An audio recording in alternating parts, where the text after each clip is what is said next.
Dieu dit dans Ésaïe 45:12, « C'est moi qui ai fait la terre, et qui serait créé l'homme. C'est moi. Ce sont mes mains qui ont déployé les cieux, et c'est moi qui ai disposé toute leur armée. Il nous a créés avec perfection, comme lui-même est parfait. » Le livre de Deutéronome 32:4 dit qu'il est le rocher. Ses œuvres sont parfaites, car toutes ses voies sont justes. C'est un Dieu fidèle et sans iniquité. Il est juste et droit. Dieu dit dans Lévitique 18:5, « Vous respecterez mes prescriptions et mes règles. L'homme qui les mettra en pratique vivra par elles. Je suis l'Éternel. » L'homme, en rejetant le plan de son Créateur, s'oppose à lui. Il est privé de ce bonheur dont parle Paul dans Romains 3:23. Tous ont péché et sont privés de la gloire de Dieu.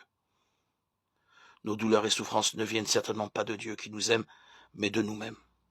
Dieu est libre et nous a créés libres. Dieu, en nous créant, ne nous a pas prédestinés à la mort ni au malheur. En nous livrant à notre propre choix, il nous rend responsables de nos actes et n'intervient pas dans nos décisions. Par contre, il nous exhorte à faire le bon choix du bien. On comprend alors que l'homme ne peut s'en prendre qu'à lui-même s'il subit les conséquences de son choix du mal, les conséquences du péché. Le péché est source de malheur. Jérémie 5:25 dit « Ce sont vos fautes qui ont déréglé cet ordre. Ce sont vos péchés qui vous privent de ces biens. » Tout homme est pécheur parce que, connaissant le bien et le mal, il choisit délibérément le mal. Paul dit dans Romains 6:23 « Le salaire du péché, c'est la mort, mais le don gratuit de Dieu, c'est la vie éternelle en Jésus-Christ, notre Seigneur. » Il ne s'agit pas de la mort physique imputable à tout vivant, mais du châtiment éternel de l'âme en enfer. Le jugement est sans miséricorde pour le pécheur. Hébreux 10:23. Jésus-Christ, qui est Dieu en devenant homme, prend sur lui toutes nos transgressions volontaires et involontaires, subit le châtiment de mort réservé aux pécheurs à la croix et meurt physiquement, mort comme un pécheur, lui qui n'a jamais péché. Son âme descend en enfer conformément à la justice divine. Ézéchiel 18:4, d'où il ressuscite le troisième jour. Voilà pourquoi.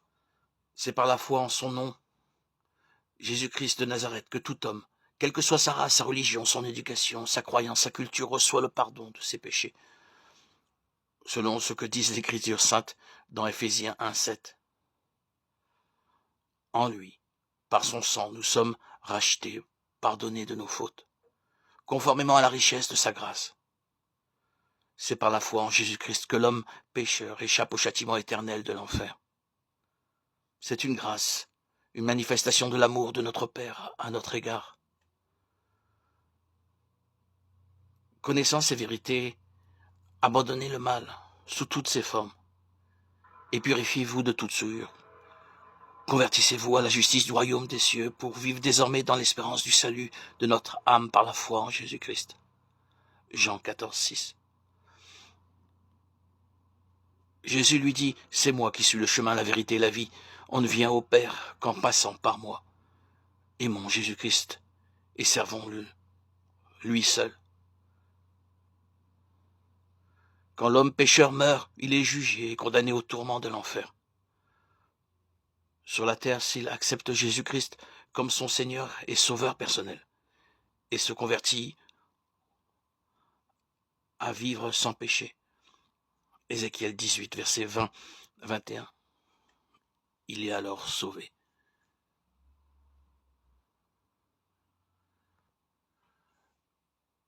Le salut est en Jésus-Christ.